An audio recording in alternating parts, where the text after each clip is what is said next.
जय हिंद दोस्तों, welcome to study with Anuraj. तो दोस्तों, जैसा कि आप जानते हैं कि हम एनसीईआरटी कवर कर रहे थे, जिसके हम नोट्स देख रहे हैं अभी।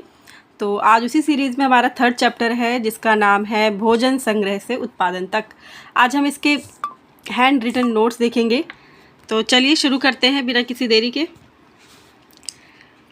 चलिए, इसका फर्स्ट जो पॉइंट है वो है खेती और पशुपालन की शुरुआत। उसके बारे में हम जानेंगे कि ये कब से स्टार्ट हुआ, खेती और पशुपालन। ठीक है, तो देखिए, खेती और पशुपालन की शुरुआत की बात करें तो हमने पिछले अध्याय में हमने देखा था कि दुनिया की जो जलवायु है उसमें परिवर्तन आने लगा था और लोग जिन वनस्पतियों और पशुओं का भोजन के रूप में इस्तेमाल करते थे वे भी अब बदल रहे थे। ठीक है, फिर लोगों ने पौधों और बीजों की जानकारी जुटाई तथा धीरे धीरे वे कृषि करने लगे और कृषक बन गए। ठीक है, फिर उसके बाद हमने देखा सेकंड पॉइंट में कि सबसे पहले जो कुत्ते के जो जंगली पूर्वज थे ना, उनको पालतू बनाया गया था। अगर क्वेश्चन बने कि सबसे पहले किसको पालतू बनाया गया था, कौन से जानवर को, तो वो थे कुत्ते के जंगली पूर्वज, उनको पालतू बनाया गया था। फिर इसके बाद भेड़ बकरी को, और इसी तरह धीरे धीरे पशुपालक बन गए लोग। ठीक है, चलिए आगे देखते हैं कि बसने की जो प्रक्रिया है उसकी शुरुआत कैसी हुई।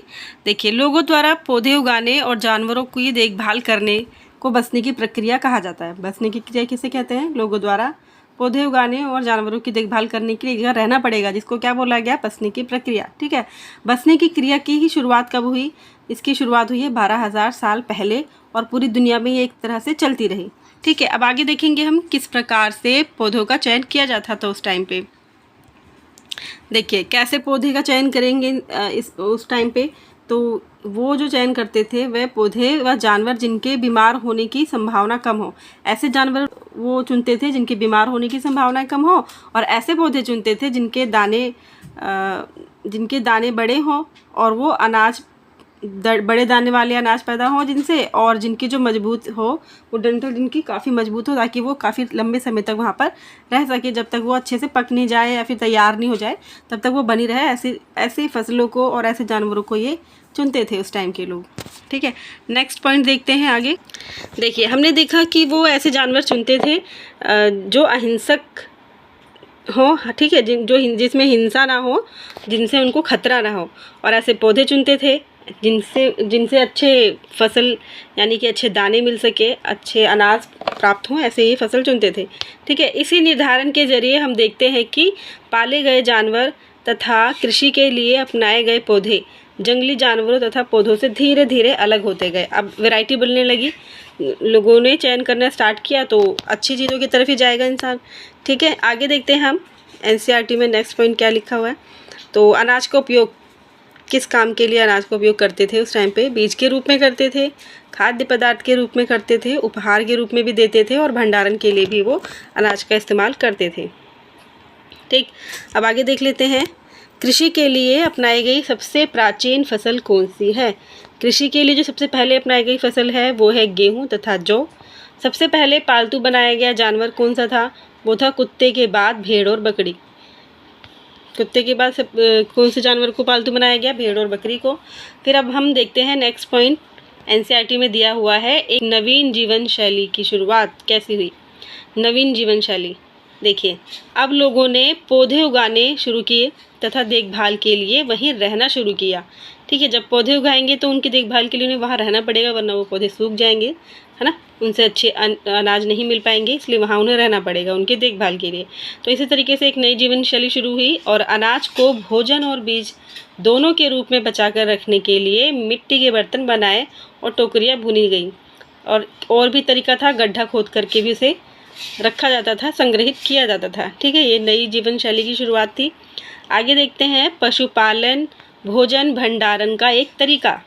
ये अगला पॉइंट है एनसीईआरटी में कि पशुपालन भोजन और भंडारण का एक तरीका था। कैसे? आगे देख लेते हैं हम। देखिए, जानवर बच्चे देते हैं, ठीक है, तो उनकी संख्या बढ़ती है और उनसे हमें दूध मिल जाता है, मांस भी मिल जाता था, तो इसलिए क्या थे? जानवर चलते फिरते भोजन का भंडारण थे। ठीक है, आगे देखते हैं हम क्या दिया है एनसीईआरटी का नेक्स्ट पॉइंट। देखिए, एनसीईआरटी में हमारा जो 8वां पॉइंट है वो है कि आरंभिक कृषकों और पशुपालकों की जानकारी कैसे मिली। ये पूरे उपमहाद्वीप में पाए गए अगर ये इनकी बात करें तो ये कृषक और पशुपालकों की जो जानकारी हमें मिली वो कैसे मिली, हम देखेंगे कि ये पूरे उपमहाद्वीप में पाए गए। सबसे पहले जो सबसे महत्वपूर्ण पश्चिमोत्तर क्षेत्र में आधुनिक कश्मीर में, पश्चिम के क्षेत्र में जो आधुनिक कश्मीर है इस टाइम पे, और पूर्वी दक्षिणी भारत में पाए गए ये सारे के सारे अभी जानकारी है पशुपालकों की। ठीक है, इनकी जानकारी खुदाई में मिले पौधों और पशुओं की हड्डियों के नमूनों से होती है। कैसे पता चलता है कि लोग यहाँ रहते थे? तो पौधों से और या फिर पशुओं की हड्डियों के नमूने मिले हैं उनसे। ठीक है, अब मेहरगढ़ की बात आती है आगे। मेहरगढ़ अभी कहाँ है? आधुनिक पाकिस्तान में है। यहाँ से हमें क्या मिला है? अब हम देखेंगे साक्ष्य हमें कहाँ से क्या चीज़ें मिली हैं। तो मेहरगढ़ से हमें मिला है गेहूँ, जौ, भेड़, बकरी और ये मवेशी मिले हैं। ये सारे के सारे जो पॉइंट्स हैं ये वन लाइनर हैं और ये एक 1 मार्क का क्वेश्चन भी है एग्ज़ाम में, तो आप इसे इग्नोर नहीं कर सकते और आप ध्यान से पढ़िए कि ये सारे जो क्वेश्चन बनते हैं इन पॉइंट से कि आपके कवर हो जाएं। ठीक है, तो फर्स्ट पॉइंट है हमारा जो स्रोतों के बारे में और इनके साक्ष्यों के बारे में बताते हैं कि मेहरगढ़ से हमें क्या मिला है? गेहूँ, जो और भेड़ बकरी के और मवेशी, ये सारी चीज़ें मिली हैं। कोल्डीवा है, कहाँ पर है ये कोल्डीवा? ये है आधुनिक उत्तर प्रदेश में, और यहाँ से हमें चावल, जानवरों की हड्डियों के टुकड़े मिले हैं। फिर है महागढ़ा। महागढ़ा कहाँ है? ये भी उत्तर प्रदेश में है, और वहाँ से हमें चावल, मवेशी, मिट्टी पर खुरों के निशान मिले हैं। ठीक है, ये साक्ष्य हैं। और गुफकाल, गुफकाल कहाँ है? ये कश्मीर में है, वहाँ से हमें गेहूँ और दलहन मिला है। बुरजहोम की बात करें तो ये भी कश्मीर में है, और वहाँ से गेहूँ और दलहन, कुत्ते, मवेशी, भैंस, भेड़ और बकरी, इनके साक्ष्य मिले हैं। और चिरांद जो कि अभी कहाँ है? आधुनिक बिहार में है। ठीक है, और इसमें गेहूँ, देख लेते हैं हम इसमें क्या मिला हमें? गेहूँ, हरे चने, जौ, भैंस, बैल, ये सारी चीज़ें हमें कहाँ मिली है? चिरांद में, जो कि अभी बिहार में है। नेक्स्ट है हल्लूर। हल्लूर कहाँ है? हल्लूर है आधुनिक आंध्र प्रदेश में, और वहाँ से हमें ज्वार, बाजरा, मवेशी, भेड़ बकरी और सूअर, इनके साक्ष्य मिले हैं। ठीक है, ये मिले हैं। और पेयमपल्ली, पेयमपल्ली कहाँ है? ये है आधुनिक आंध्र प्रदेश में।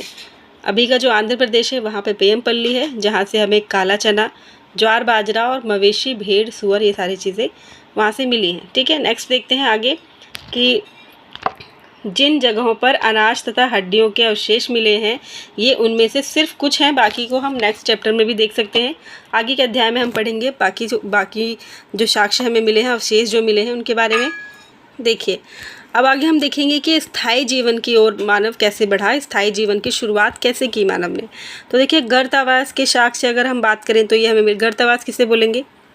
गड्ढा बना करके रहने के लिए जो आवास बनाए जाते हैं, जहाँ जो कि कश्मीर में जिसके साक्ष्य मिले हैं बुरजहोम पे।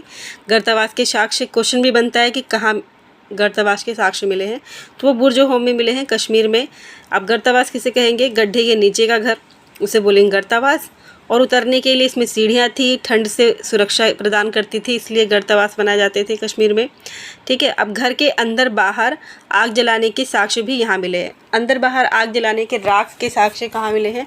तो वो मिले हैं गर्तावास में। ठीक है, देखिए आगे, नवपाषाण युग के औजार की धार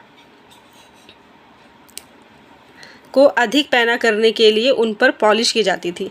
नवपाषाण के जो हमें औजार मिले हैं उनमें हमने देखा कि उनकी धार को तेज करने के लिए उन पर क्या की गई है? उन पर पॉलिश की गई है। ठीक है, अब हम देख रहे हैं कि नवपाषाण युग में ये सारी चीज़ें कैसे होती थी। तो नवपाषाण युग में ही पूरा स्थलों से कई प्रकार के मिट्टी के बर्तन भी मिले हैं। क्या मिले हैं? मिट्टी के बर्तन। और कभी कभी इन पर क्या होता था? अलंकरण भी किया जाता था। ठीक, और कपड़े बुनने के लिए कपास उगाया जाने लगा था नवपाषाण में ही। धीरे धीरे लोग बर्तनों का भी प्रयोग खाना बनाने के लिए करने लगे। कब? नवपाषाण में आते आते। चावल, गेहूं तथा दलहन जैसे अनाज अब आहार का मुख्य हिस्सा बन गए थे। चावल, गेहूं और दलहन, ये सारी चीज़ें क्या थी? अब आहार का मुख्य हिस्सा बन गई थी। ठीक है, अब यहाँ नोट करने वाली एक चीज़ है कि ये जो परिवर्तन है ना, ये हर जगह अलग अलग थे। गांव में अलग होंगे, थोड़ा सा अच्छा एरिया आएगा जिसको हम थोड़ा शहर बोल सकते हैं, वहाँ पे अलग होंगे। ठीक है, तो लोग गांव में कैसा था? गांव में मुख्यतः लोग क्या करते थे? सिर्फ भोजन उत्पादन का कार्य करते थे, लेकिन बाकी जगहों पर और भी काम होने लगे थे, जैसे कपड़े बुनना और अलंकरण किया जाना, बर्तनों का प्रयोग, अच्छे बर्तन खाना पकाने के लिए किया जाना, थोड़ा सा एडवांस होने लगा था गांव के इलाकों से बाकी इलाके। इस तरीके के सारे हर जगह के परिवर्तन अलग अलग थे जो नवपाषाण में दिखे गए। ठीक है, आगे देखते हैं। अगला पॉइंट है कि अन्य रीति रिवाज। अन्य रीति रिवाज से मतलब क्या, कुछ जनजातियाँ भी रही होंगी, उसके बारे में बात की गई है एनसीईआरटी में। तो जनजाति किसे कहेंगे, कृषक तथा पशुपालकों का समूह हुआ करता था, जिसे क्या बोलते थे, जनजाति। ठीक है, ये पहले से जो प्रचलित रीति रिवाजों को मानने वाले हुआ करते थे, और ये कहाँ रहते थे, ये बस्तियों में रहा करते थे। इनका कार्य था इनका शिकार करना, भोजन संग्रह करना, खेती और पशुपालन करना तथा मछली पकड़ना इनके मुख्य कार्य हुआ करते थे।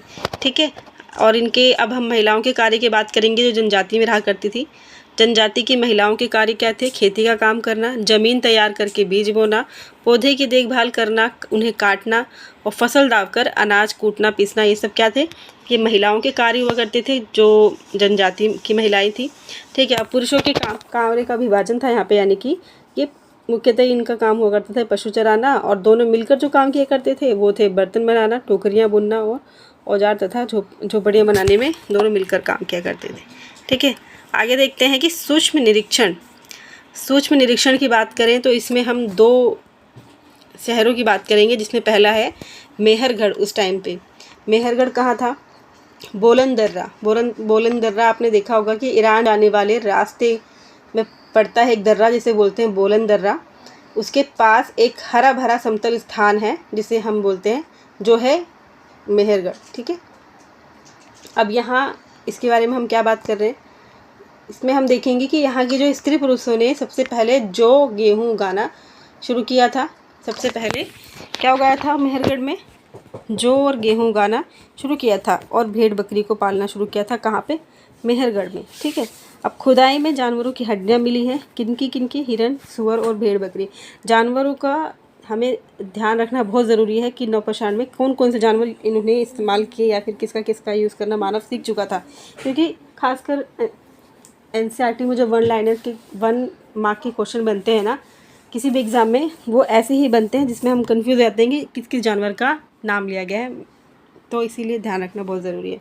आगे हम देख लेते हैं अगला पॉइंट क्या है।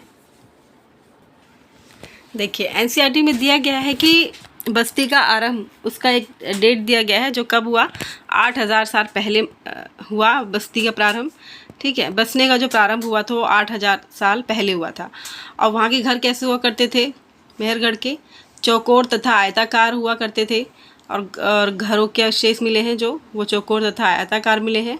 4 या उससे ज़्यादा कमरे मिले हैं जिनमें कुछ भंडारण के काम के लिए यूज़ किया जाता होगा। ठीक है, अब लोगों की आस्था के बारे में पता चलता है, क्या थी लोगों की आस्था नवपाषाण युग में। मेहरगढ़ में मृत्यु के बाद भी जीवन है वह ऐसा मानते थे, और एक कब्र में मृतक के साथ बकरी को दफनाया गया। एक कब्र मिली है जिसमें मृतक के साथ बकरी के भी कंकाल मिले हैं। ठीक है, अब सेकंड जो जगह है जिसका नाम है एनसीईआरटी में वो है दाओजली हेडिंग। दाओजली हेडिंग कहाँ है, ये चीन और म्यांमार जाने के रास्ते में ब्रह्मपुत्र जो नदी आती है ना, उस घाटी की एक पहाड़ी पर स्थित है। दाओजली हेडिंग कहाँ है, चीन और म्यांमार जाने वाले जो रास्ता है ब्रह्मपुत्र नदी की घाटी के पास एक पहाड़ी पर स्थित है। ठीक है, यहाँ खरल और मूसल जैसे पत्थरों के उपकरण मिले हैं। क्या मिले हैं यहाँ पे, दाओजली हेडिंग में खरल और मूसल। ठीक है, ये उपकरण मिले हैं, बहुत ही इंपॉर्टेंट पॉइंट है ये सारे के सारे, तो इग्नोर नहीं करेंगे आप। नेक्स्ट पॉइंट देख लेते हैं कि यहाँ के जो लोग हैं ना वो भोजन के लिए अनाज उगाते थे। कहाँ के, दाओजली हेडिंग के। देखिए, अगला है जेडाइट पत्थर। ये कहाँ से आया, ये चीन से आया होगा ऐसा माना जाता है।